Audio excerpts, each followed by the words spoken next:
All right, everybody. Good morning. Happy Tuesday. Still Victory Tuesday. I know Victory Tuesday doesn't hit like Victory Monday, but still feeling it a little bit. Still feeling pretty good after a decisive victory on Sunday. And you guys know what we like to do on Tuesday around these parts. We talk about the young players on the team, the guys on rookie deals.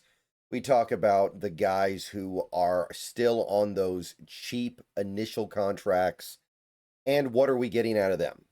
Because if you want to be a good team in this league, you got to be getting stuff out of your younger players 98% of the time anyway. So we're going to go through, going to talk about how these guys are doing and just get a feel for the overall health of this team based off the way their young players are producing. And once again this week, I'm thankful that I don't have to talk about Jalen Milroe because he was inactive again, did not play.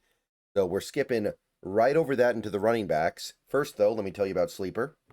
All right, guys, let's take a minute so I can tell you about Sleeper, a one-stop shop for all your sports needs.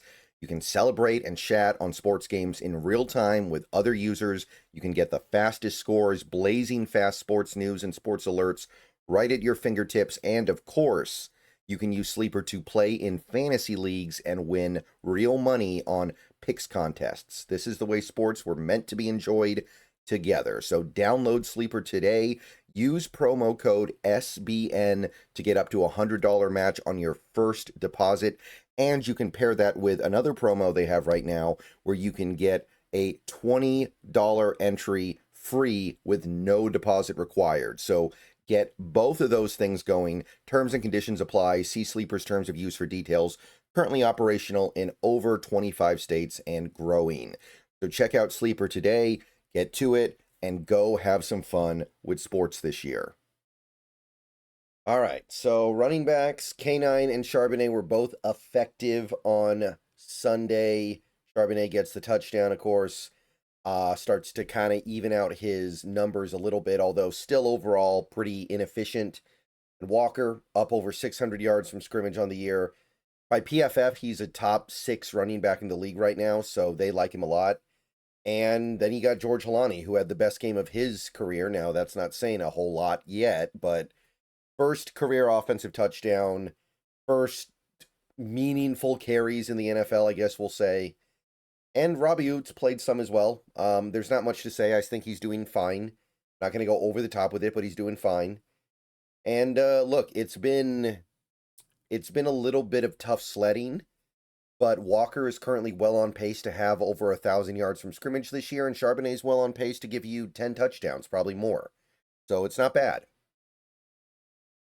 For a team that is clearly having some issues with the run game that isn't all the way where they want to be yet, I mean, they are getting workable production. And I think things are going to open up a little bit the rest of the way now that we have Shaheed in the mix. Okay, moving along to the receivers. I think we know what this one's going to be all about, right? JSN and not much else.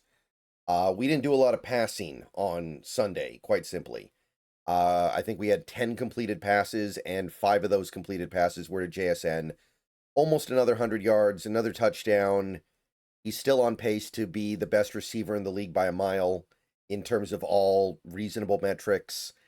And he's still on pace to have about a 2,000-yard season. Now, if he doesn't get there, then just remember games like this where he felt like he barely got to play and he still almost had 100 yards.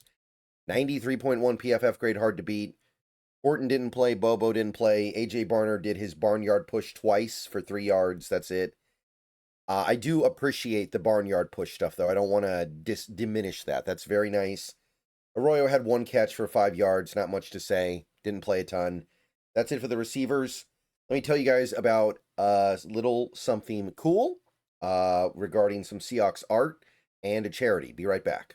Hey everybody, Seahawks Brendan Nelson here to show you some really cool steel art for the 50th anniversary of the Seahawks and a Mariners medallion too, like the ones pictured above my head. My dad, aka Metal Hawk, has met over 300 Seahawks, dozens of Mariners, and some Sonics in his time, and now he's making unique steel art, special edition, and it can be yours for a donation directly to Fans for Good. Click the Facebook link down below for complete instructions. Back to the video. Okay, now the offensive line. It was a great day. It was a great day. We ran the ball for about 200 yards, and Sam Darnold barely got touched in the backfield. So not a lot to say. I mean, I guess Zabel continues to get punished by PFF.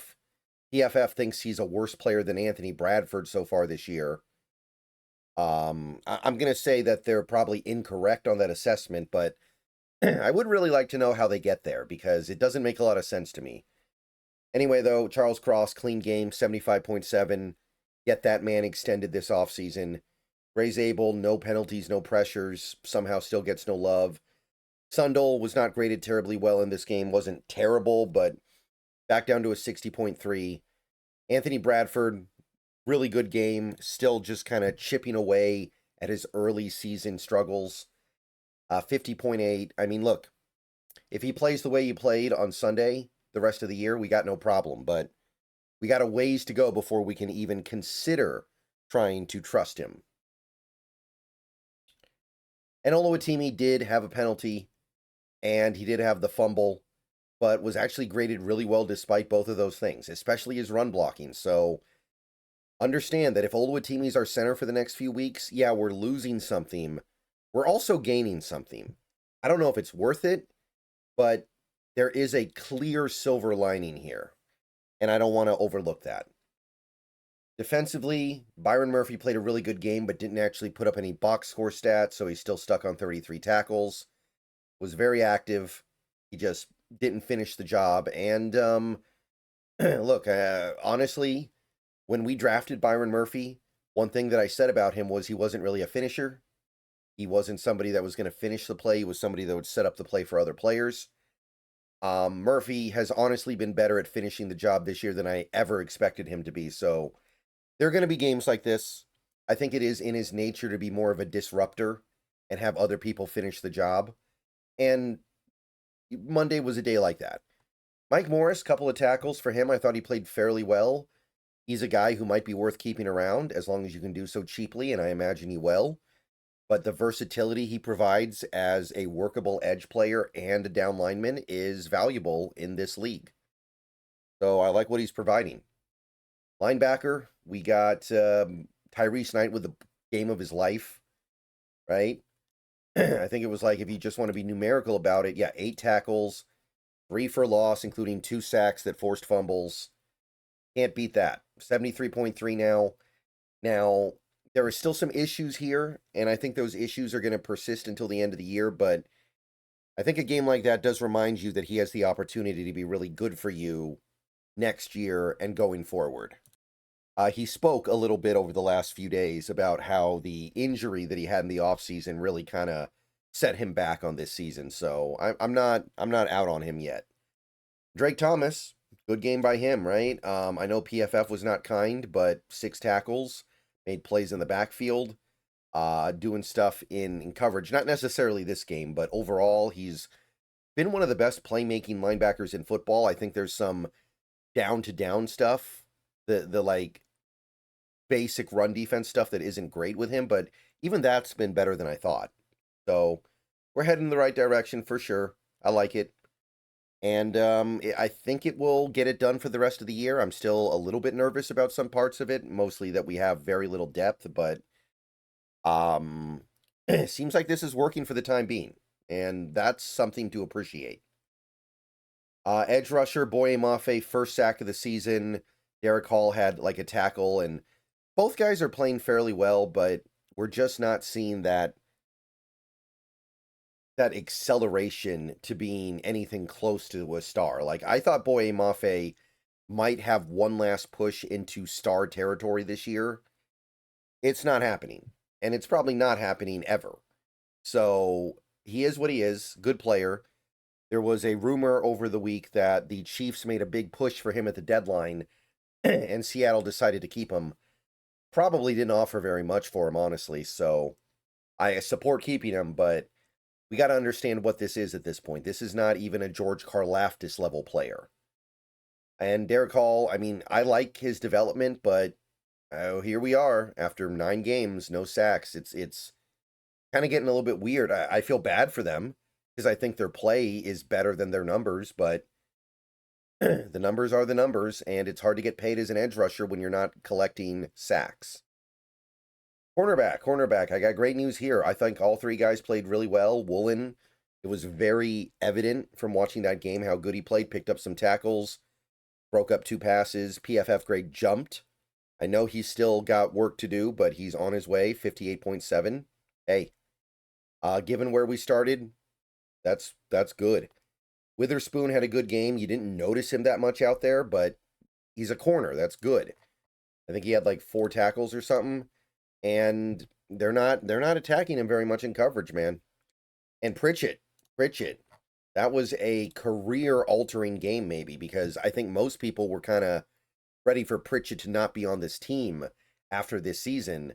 That game, though, he looked calm, cool, collected, confident, didn't allow a lot, had a beautiful breakup in the end zone on Marvin Harrison, and even the touchdown he gave up was like he didn't do anything wrong. So I'm really excited for that, because that is depth that is going to be important, and it's a cheap player on a rookie deal that you have that you can at least count on being rosterable.